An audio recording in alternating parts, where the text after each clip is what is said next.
today about crypto and NFT assets and valuation issues. Really fascinating stuff. First, let me give you a quick introduction to myself and the panelists. I am a partner and chair of the White Collar and Regulatory Enforcement Group at Morrison Cohen. I'm dealing in the digital asset space, mostly squaring up against and sometimes with all of the familiar entities, the SEC, the CFTC, FinCEN, the state attorney generals, et cetera, giving folks advice on how to stay clear of the crosshairs of these folks, and also trying to help them get out of the crosshairs once those crosshairs are trained. But the panelists we have are all, eyebrows deep in the business end of things. So what they have to say is much more interesting. So let me introduce those panelists if I can. So we have with us today Bill Taylor. He is the Chief Investment Officer of Entoro Wealth, a registered investment advisor and asset manager for a portfolio of professionally managed investment strategies incorporating digital assets. He is a widely published thought leader on investing in Bitcoin, digital assets, and gold, and has 35 years of experience in the financial markets.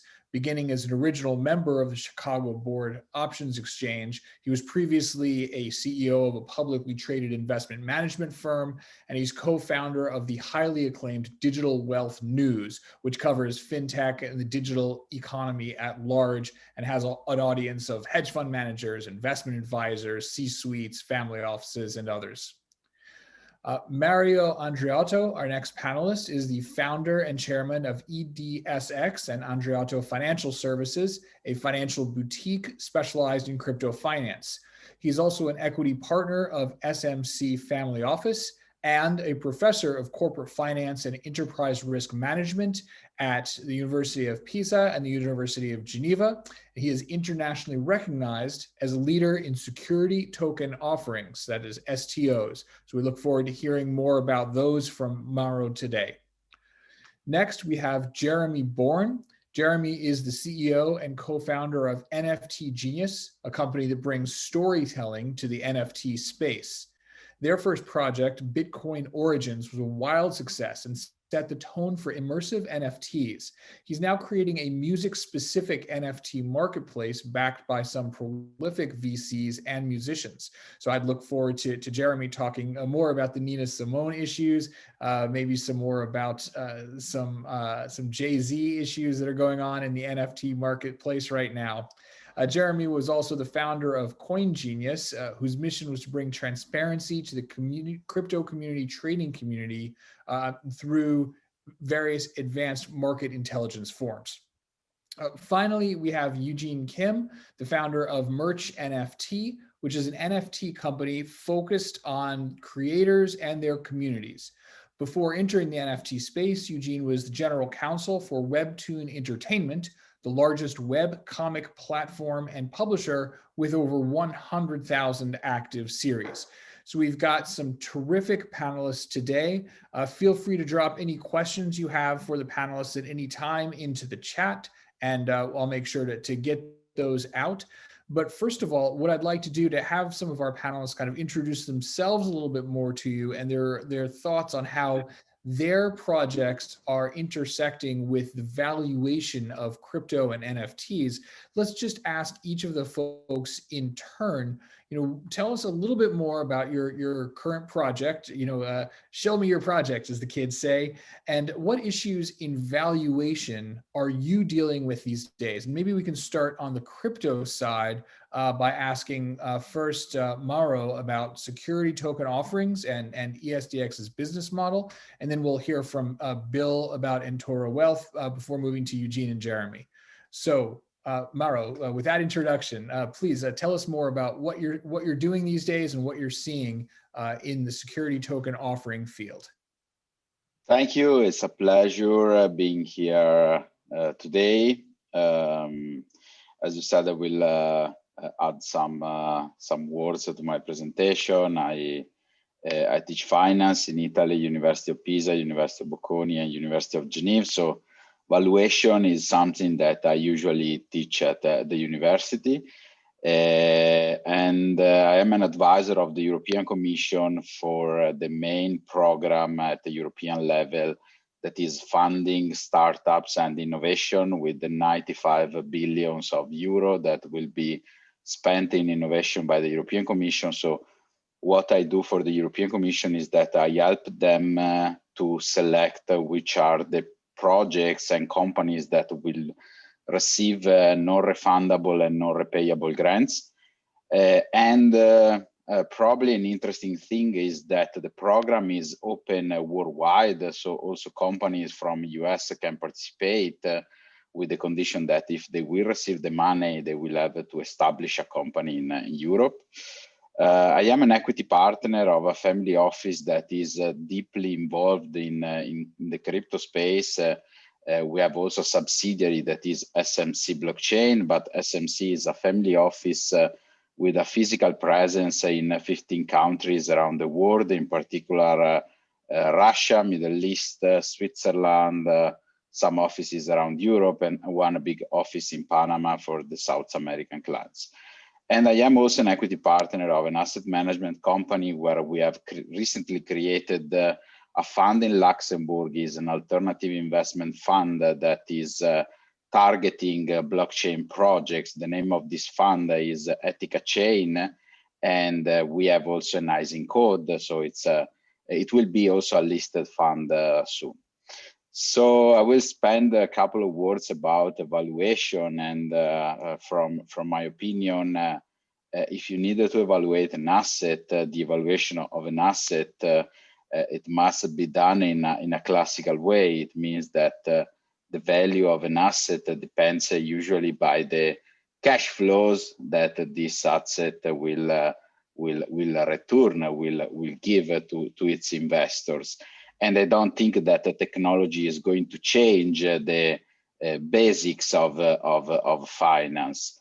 Maybe what let's say what the technology can add and what NFT can add and what STOs and this type of assets tokenization can add to the old equation is a liquidity premium, or better, it's a liquidity premium that is not going to be paid by the issuer, because usually the liquidity premium is added to the discount rate when you are going to discount cash flows of an asset. So if you are able to create liquidity, clearly you won't have to pay this liquidity premium, and this might increase the valuation of an asset. Just let's think at physical assets. Like we have done some, let's say some experiments about tokenizing also real assets, so not just company. For example, in Liechtenstein, I've been the advisor of Curio, where we have tokenized Ferrari. That was a special edition of a Ferrari for around 1 million of euro.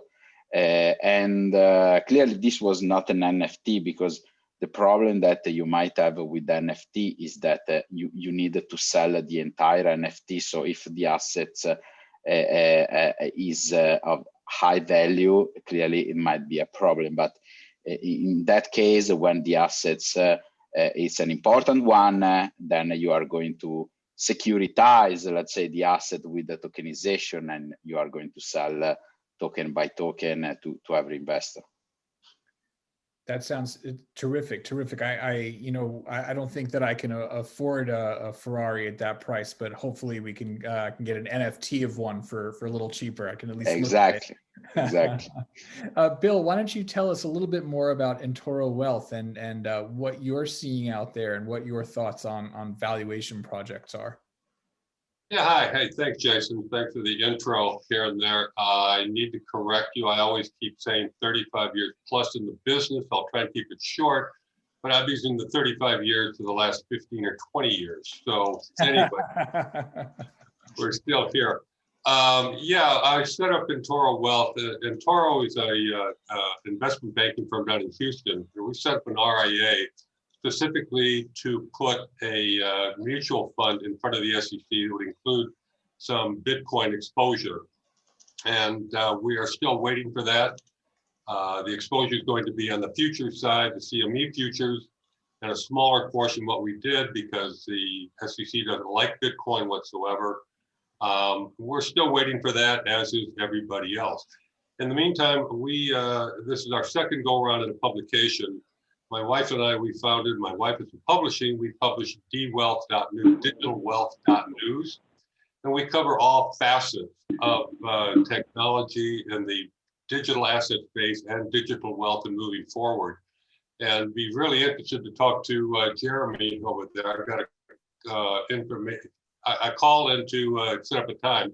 We did on the NFT space, we did a nice article when Kings of Leon came out with their first NFT. And it's fascinating. So we kind of cover all bases, security token offerings, all this and that, whatever is relevant with thought leaders going out. And so that's where it is. I publish a weekly newsletter called the Taylor Report that covers crypto in a tongue-in-cheek type way. The Bitcoin stuff, it's been kind of a fun week. You got to dodge Elon Musk, you got to dodge the Chinese, you have to dodge everybody else until it settles down. And ironically, I just got a text from Michael Saylor a bit ago, and it looks like Bitcoin is going to be defined as digital property now. So that's going to open up some doors. So that's what we do. We cover everything. I run some funds privately that include nothing but Bitcoin, some gold, and Ethereum. It's pretty basic stuff. It's been really good for years and years. And that's what we do. So I'm now more in the publishing side as Entoro Wealth waits upon the SEC. So that's about it right now. Great, great. I could talk endlessly about my thoughts on the SEC and its approach to digital assets, but rather than have me prattle on about that, Jeremy, since you got the nice introduction from Bill, let's hear more about what you're doing these days. Sure. Thanks so much for having me on. Thank you, Bill, for that as well. So yeah, definitely happy to connect. Yeah, so NFT Genius is a company that's doing a few things. You know, we came into the space and just decided that the best way to learn is just to dive headfirst. So we created our first project, which is called Bitcoin Origins. Did tremendously well, and you know, the idea when I came into the space was, you know, in my personal opinion, Bitcoin has always had a marketing problem to help people really understand the true implications of the technology and why it can help disintermediate some industries and obviously change the face of how financial institutions work and empower people to become their own bank. And those things are really hard to translate to the average person. So we wanted to take a step towards utilizing NFTs as a mechanism for which you're able to tell a story. Right? Visual stories can be told to anybody. It's agnostic of language. It doesn't really matter who you are. You can understand a picture, right? So we set out with Bitcoin Origins to do just that. And I think it was relatively successful. We've built millions of dollars in a short amount of time. But outside of that, we haven't even really touched like the massive, you know, opportunity of the Bitcoin audience as a whole, right? This isn't a small subset of the audience. And we're just getting started in trying to tell and convey stories, not only of our own stories, but of things like, you know, other types of blockchains. Like we have a partnership with Tez as an example, and we're working with a lot of large IP holders and large musicians and athletes because they want to come into the space in a thoughtful way. A lot of the value has been diluted because people came in for the wrong reasons because they just wanted the quick hit.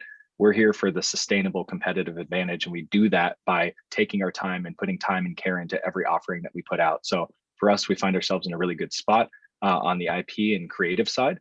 But outside of that, we also have a very large technology division and technology play where we're actually building the infrastructure and the marketplaces for which these NFTs can be traded upon. And we're taking a completely different look at that, building across blockchains, including that of Flow, which is a partner of ours as well. Obviously, you know, Flow and Dapper Labs, but NBA Top Shot, so it's a good place to be for us.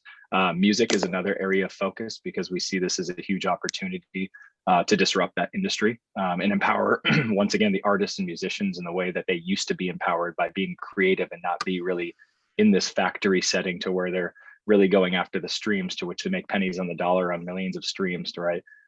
So how do you give the power back to an extent and allow them to create connectivity with their fans? So there's a lot of big problems we're trying to solve. And lastly, as it relates to valuation, that's really interesting. Haven't really announced this anywhere, but we're coming out with something called Nifty Cap, which is basically coin market cap for NFTs. So I think it's actually live, niftycap.com. Right now, we're doing it for the Wax ecosystem, but we will expand to every other ecosystem No one has really ever tried to take a stab at like what the market cap is relatively for projects in NFTs. So we've come up with a concept called TAV, total asset value, which is a very interesting metric to be able to evaluate the different collections of NFTs across the space. That's a fascinating issue. And, I'd never heard of anyone before doing something like that in either digital asset space or a non-digital asset space. I mean, think about it. Have you ever heard someone say, I wonder what the market value is of all art? I mean, that seems like a really strange question. You wouldn't even ask it because nobody could possibly go about doing it. But here in the digital space, you have a way to measure, you have metrics, you have the traceability that would allow you to do that. So it's a fascinating project, and I'm looking forward to hearing more about that. Eugene, Merge NFT, what are you guys doing these days?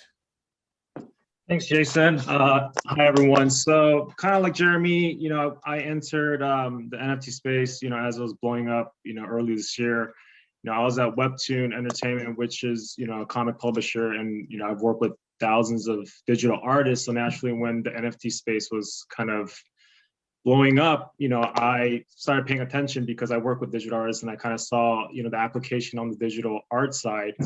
I partnered with a friend who, has been in the e-commerce space with creators and influencers and kind of helping them brand through websites, through mobile apps, through merch. And we felt like NFTs was kind of this new space where, creators can really leverage and utilize, especially the unique features, such as the provenance and the immutability, to kind of bypass some of these middlemen and just kind of take on their own brand and their own business and kind of take control of that. So that was really exciting for us. Just like Jeremy mentioned too, like we felt like the best way to learn was just kind of, do a deep dive and just kind of explore, just because, everyone was trying different things. We all know people, then we just start seeing all these celebrities selling these, digital arts for, millions and millions of dollars. And, for us, we were really trying to crack the code on how to get mass adoption of NFTs, right? I mean, the artists got excited, the creators got excited that, people who thought they could, suddenly go through their digital files and maybe make this into an NFT and see if that sells. I mean, I even NFT'd my son's artwork just to try it out. Obviously, no one bought it, and I had to keep lowering the price. And I think I paid more gas fees than the actual NFT itself. But all that to say, I think still, everyone's really trying to figure out, how to get the masses to really see value in the NFTs. And I think it's not a one size fits all. Like NFTs is just this, new technology, this new medium where people consume media, whether through collecting it, whether through having utility. And I think now we're starting to see it phase out of really just the digital art side. And we see things like in music, gaming is going to be huge because there's already an ecosystem where there's utility, there's value, there's a way to show off, there's scarcity, and there's a metaverse that kind of, you could play within that. So I think we're going to see all these cool different applications. And I think for us, what we're focusing on at Merge NFT is really leveraging creators and their communities, because it's really the community that really infuses value in these NFT. Like NBA Top Shot, I think, by far, I know everyone touts them as, one of the best applications, I think, in terms of getting the masses. And I'm a big fan of it too. But what I started seeing with NBA Top Shot is, I have friends who are not NBA fans, but they're buying packs. Why? Because when they pull a LeBron or a Giannis or whoever, I get excited. And when there's that social cachet of like, I don't really care what this is, or I don't even know if this is cool, but there's a community behind it that says, that's cool, I want that. And I think those are kind of the elements that I think we're starting to see of capturing more of like this true value of NFTs after kind of this, frothy bubble of, I can make a quick buck out of this kind of starts to subside. So that's kind of, what I'm doing these days. Well, that's really fascinating. And Eugene, one of the points that you've raised here is the community aspect of it and how that adds to valuation. Because I think it helps us. Let's discuss just for a minute sort of what determines value, either for crypto or NFTs, right? As we talked about, the value of Bitcoin goes up, goes down. The volatility in these markets, obviously, we're all well familiar with. So the question is, what creates value? Is it that feeling of community? Is it something that's behind the project? I mean, obviously, Mauro can talk to the notion of a security token as being like a security, representing some shared interest of a company. But to the extent that you have anything beyond that in a security token, or if you have a token that is not a security token or an NFT, what is determinative of the value of that token? What factors go into it? And maybe because I raised Mauro, I'll start with you on this one as well. What goes into the value or the valuation for any of these digital assets? Well, I can try to answer technically to this question. Okay, so at the end of the story, what it makes, the value is given by the discount of cash flows. Even if we are speaking by a piece of art, the question is, would you buy a 1 million art piece if you know that you want to be? We are speaking about investments, okay? We are not speaking about something that I really like, and then because in that case there is no valuation that we can talk about. You buy something without rationality, and then that is another story. But if we speak about the economic rationale, and you buy something, the question is that you are doing an investment. The question is, would you buy something today for 1 million that you know the next week would be equal to zero? I guess the answer is no. The answer is I would buy something for 1 million if I am expecting, I mean, I'm not sure, but I am expecting that in future I can get 1.5 million, 1 million, 1.3 million, or something like that. So I need to expect a return from that asset. And this is true for everything, also for an NFT, if we are speaking about investments. So what is going, clearly this is, an NFT is not a company, an art piece is not a company with a balance sheet at the end of the year that is, let's say, where you can calculate a cash flow, but it doesn't make any difference, because here the only cash flow that you will have in future is the selling price. And in that case, what is going to give you the evaluation of that NFT from the microeconomic point of view is the demand and the offer of that asset. That is the same thing as you have with Bitcoin. With Bitcoin, you do not have any cash flows. You do not have a recurrent return. The only return that you can get is if you sell the Bitcoin at a higher price of what you pay for getting it. So clearly what you said, from my point of view, about the community is very, very important, because if you increase the number of people that are in that community, probably you are also indirectly increasing also the demand for that NFT or for that group of NFTs on that platform.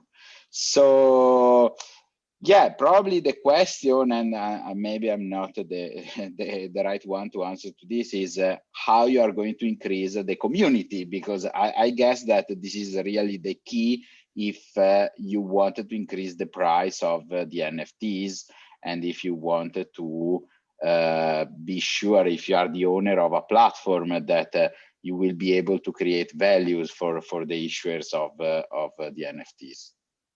That's interesting, and I want to direct a question following up from that, this nature of community, and maybe I'll direct this to Jeremy on the NFT Genius project. If you're working with sort of musical communities, do you find yourself accessing built-in communities, right? Kings of Leon obviously would have a built-in fan base, so there may be a built-in community there that you can access. So A, how does that handle valuation? B, what kind of initial valuations can you think about, or does initial valuation not matter? And C, how can you expand beyond just that fandom, if indeed you want to? And don't worry, Bill, I'm going to come back to you on this question. We're going to expand it outside the world of NFTs to digital assets more broadly next. Yeah, so I think in answer to the first question, I think that's the goal of anybody who's working with a musician or an athlete or a sports team, is that you're trying to access the inherent fan base that they have within their community, right? Does anybody really do that effectively? Not so much, right? In the NFT space. I mean, you even have very popular musicians. We'll give Blau as an example. Blau, sold these NFTs and made $11 million when, NFTs were at irrational levels. And if you ask anybody in that camp of who actually purchased the NFTs, there was probably one, if not zero buyers that were his true fans of his music. These were NFT speculators, if you will, or long-term hodlers. So that's the goal. I think NBA Top Shot, to Eugene's point earlier, it's probably the first one that's ever cracked the code in terms of getting to an inherent fan base as well as a crypto community. They did a really good job in marketing, and it's because of the fact that they didn't lead the word NFT. If you want to get to a fan base, there's a key. You just call it a digital collectible. Pretty easy, right? Or you just say collect a piece of NBA history. Those people don't need to know it's an NFT. In fact, you don't even want to say that to specific people, especially different audiences, because it'll scare them away because they don't know it. It's the same way why we don't lead with, hey, do you want to talk about the internet protocol in which you're utilizing for your computer to get on google.com? No, I don't. I just want to type in google.com and I really don't want to know about anything else. I just want to know it works. So all of our experiences that we're building are very similar to that. You have to build it for a 5-year-old as well as a 90-year-old grandma. If you don't accomplish that, you won't succeed and you won't get to any fan base, let alone giving options of payment such as fiat currency gateways and rails to be able to collect credit cards. Gary Vee, however, I will say on the other side, just proved that you can use just Ethereum and make millions of dollars on an offering because he leveraged very effectively his current fan base and followers that really truly believe in what he's doing. But he used his opportunity of having that fan base to educate them on what a MetaMask was and gave them that go-to instructional, background to be able to execute quickly and get excited about his NFT. So that's kind of how I'm looking at it. Great. So, Bill, I want to come back to you on this question as well. We have a question from our audience member, Dana, about your thoughts about linking NFTs to hard assets, for example, real estate. So we've talked a bit about the notion of digital collectibles. So, you can get just a picture of LeBron dunking, right? A GIF of LeBron dunking or a song as an NFT. But what can we do to create a link between either NFTs or other kinds of digital assets and what we might affectionately refer to as meat space or real estate or other physical assets or even digital assets that are backed with gold? And as I understand, Bill, is one of the things that you've written about. So Bill, maybe you could comment on any or all of those questions. Yeah, it's my understanding. I think it's a little clear. We're talking a couple of different things. In the NFT space, it seems to be more of a collectible, a one thing, whether it be a piece of art, a music album, a unique piece, a collectible thing. I don't see how that would transfer into real estate. A real estate would probably be more open to a security token that you own a piece of that real estate. Theoretically, I guess if you have a $20 million house and you want to make an NFT out of that only, one trophy property, that could work. But I don't think NFT would do if you had several parts of it, broken apart a real estate project. There's been several real estate projects that have been done. I think most notably the St. Regis up in Aspen. I think they tokenized that, so you own a piece of it. But an NFT is a collectible thing. And how that spills over, I don't think an NFT would work for gold in general. I think you can digitize gold. You can digitize anything, actually. But I think they're similar, but dissimilar in how you would approach that and how you would call it. Not a digital asset per se, but digital asset A, B, C, D, or whatever. But That being said, the digitization of anything, especially Bitcoin, has been terrific. You can go really in depth in that and what the price of Bitcoin is or the valuation stuff, but we don't want to dig that deep right now. So, right. Well, let's talk about we've got maybe 10 minutes tops left. I want to really delve into kind of some valuation issues that may be burning in people's mind, which is just where we think the valuations in these markets are going to go. So we've seen a bit of a drawback, or drawdown in the market. We saw it dipped pretty significantly at the outset of the pandemic, along with the broader market, and then pulled back really quite outstandingly through last March, and then took a downturn. NFTs came out, hit like wildfire for a little while. Beeple did very well.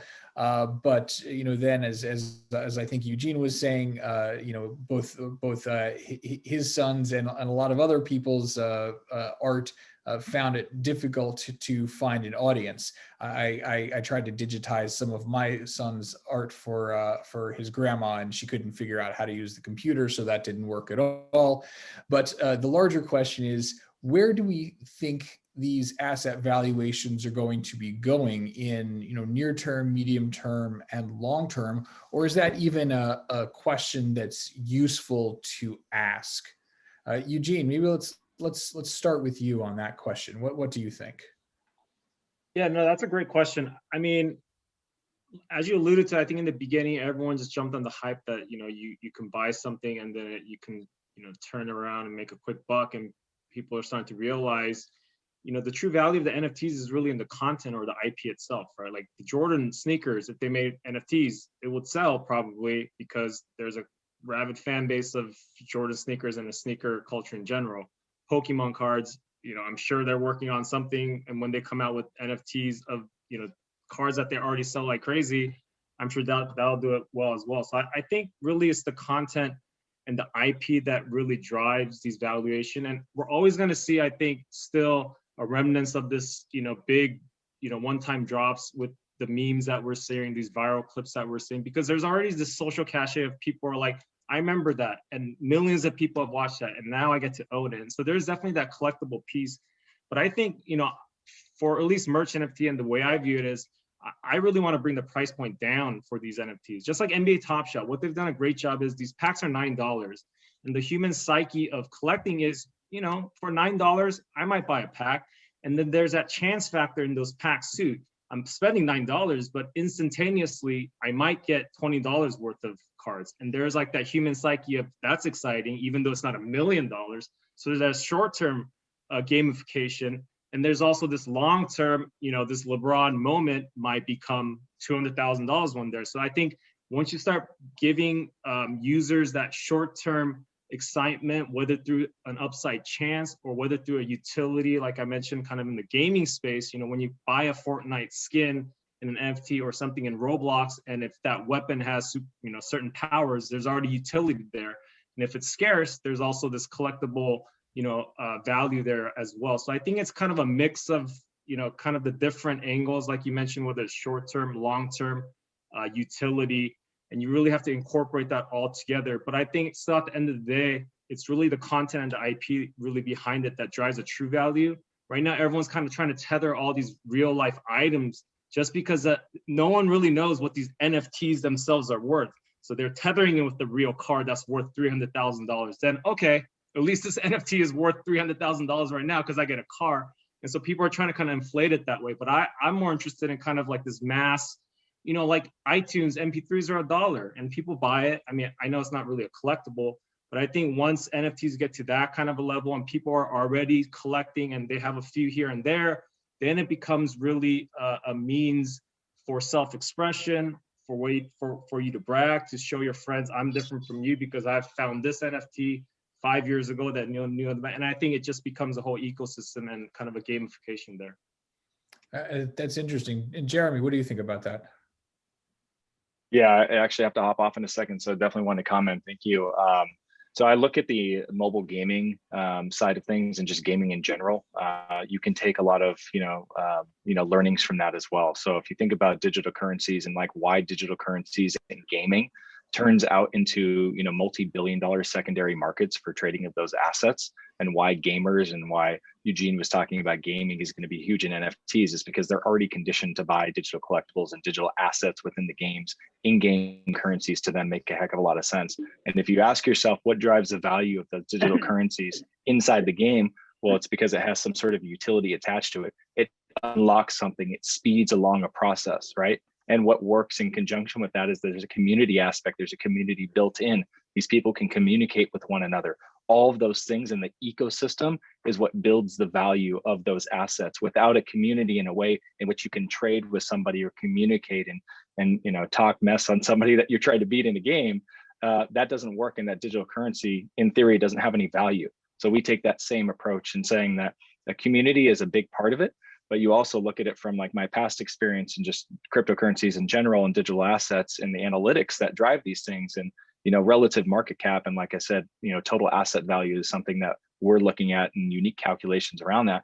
But what's the trading velocity? How often do people trade? Because as a buyer of an NFT, I would want to understand going into a new project, whether it's the Bored Ape Yacht Club or Hashmask or whatever it is, how often do they trade? Right? Because if there's really 3 large holders that are only trading every month, to me, that's not very interesting. I would rather see an ecosystem of thousands of people that are trading at a smaller scale of $5 assets here and there nonstop, because that to me is the same thing as me looking at different cryptocurrencies. Is there enough liquidity for me to come in, or am I going to buy this digital asset and not be able to trade it and get out into fiat currency when I need to? It's the same application, in my personal opinion, in the NFT space. Fascinating. Bill, what do you think? Pulling back from the NFT space into the larger market, what are your thoughts on valuation and of digital assets? Where might things be headed? Are we in a little dip before a long climb? Are we hitting a plateau? Is there absolutely no way to know? What do you think? No, I'm a long-term Bitcoin and overall digital asset crypto fan. I think Bitcoin is just getting going. I think anybody, when you get a big dip like this, the Chinese don't like it, people don't like it. As soon as you get a dip, all the people that haven't bought it for all these years, those are the ones that always say it's going to zero because they've never bought it, they don't have it, so they're jealous. I think the upside is still coming. What is the valuation on that? There's a limited supply. At some point that'll hit, but there's more applications being done. It's in corporate finance. It's now become a currency in El Salvador. It's spreading in Latin America. They will have treasury reserves in that. I just think the upside is there, and this is a temporary dip, self-induced by people that don't like it.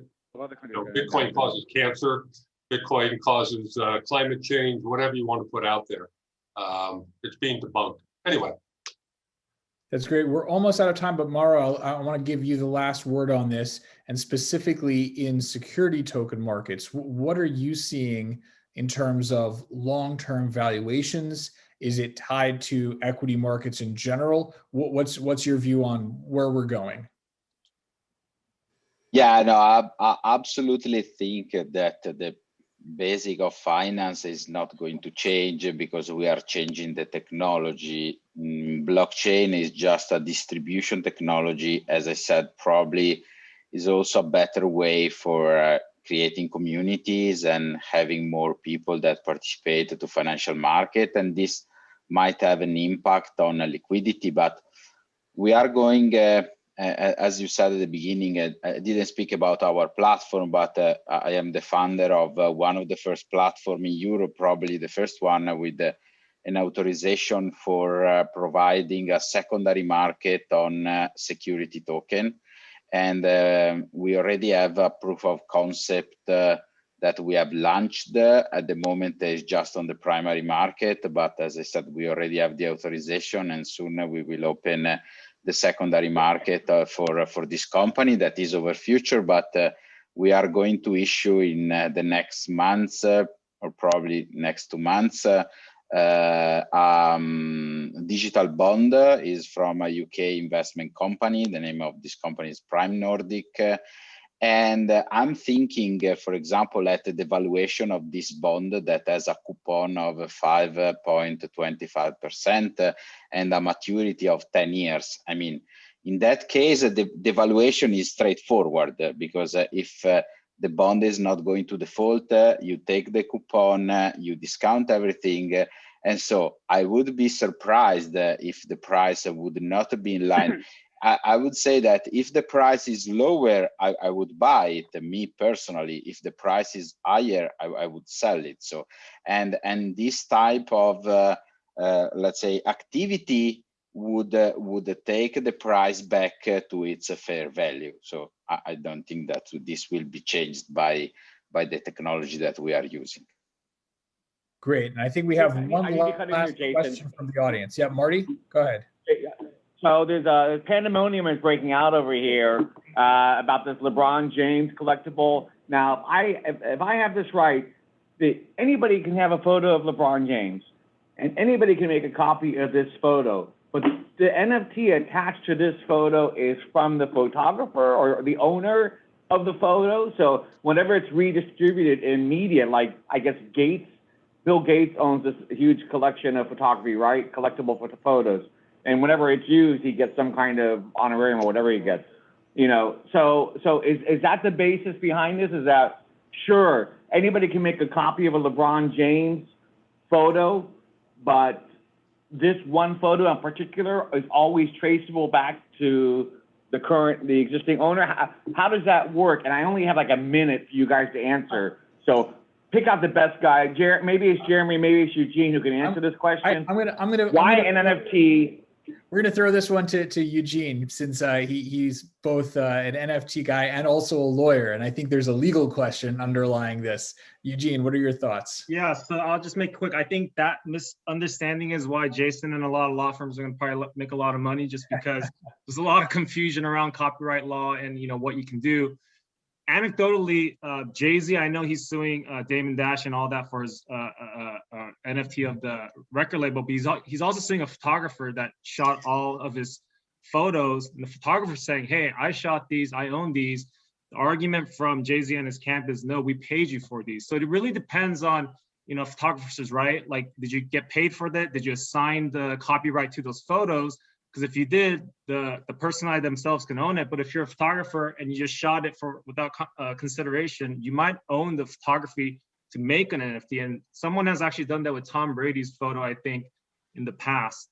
And just one thing with NBA Top Shot, though, those are moments. So I believe or imagine all the footage is owned by the NBA, and that's why they're able to sell those as Top Shot moments. And I don't know if, Jason, you have some other stuff to add as well. Just wanted to say one thing really quick. Jason, final comment? Okay. Jeremy, you've got one thing real quick. I just want to say one thing really quick that can clear a lot of this up, which is from the collector's perspective, it's really about getting the original. That's what a collector cares about, the original piece. So because of blockchain, you can tie that to the original artist or the promoter, whoever it is. And I want to collect the original piece from that person. And if so, I'll pay a lot of money for it. Definitely. The legal questions around this, around the IP law aspects, are fascinating. I could talk about them absolutely endlessly, as my family will swear to you is true. I do. And unfortunately, though, today we're out of time. So Bill, Mauro, Eugene, and Jeremy, thank you guys so much. Really fascinating discussion. Hopefully we'll pick it up over coffee or beer sometimes. It's been great to talk to you guys today. Thanks, everybody. And guys, I have one final comment on your topic, which is that there's a guy named Eric Spangenberg who was like IP lawyer out of Texas. Now he's involved with like blockchain tokenization of IP. I think companies like called IPWE, something like that. He's based in Paris now, but he was like a really famous. There was Wall Street Journal articles about him back in the day, and we ran a panel on intellectual property in Silicon Valley. And one of the guys proposed, like some Harvard-educated lawyer proposed that genetic code is going to be the last boundary of intellectual property. And so maybe there'll be NFTs on your genetic code. Think about it. Anyway,